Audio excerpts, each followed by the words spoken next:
السلام عليكم ورحمة الله وبركاته. مدرب النادي الأهلي الجديد يا جماعة، مدرب ما شاء الله عليه، والله العظيم ما شاء الله عليه.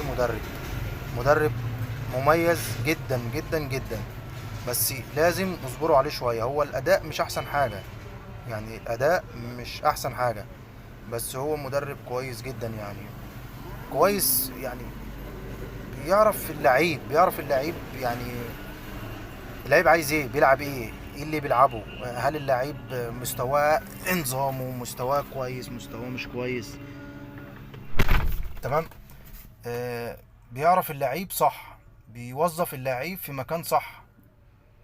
ممكن اداء كوكا يعني ما يكونش في مستوى النادي الاهلي بصراحة يعني عمر كمال يعني مستواه مذبذب، مش احسن حاجة، مش في كل الحالات، مش في كل المطوشة.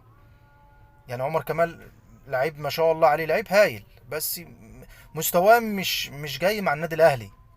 يعني هو لو ظبط ويدوس على نفسه شويه ويلعب على نفسه احسن من كده هيكون كويس جدا جدا جدا يعني. احنا يعني هو المدرب مش وحش، المدرب عنده تخطيط وعنده فكر ما شاء الله عليه يعني. بس اهم حاجه ان احنا نصبره عليه.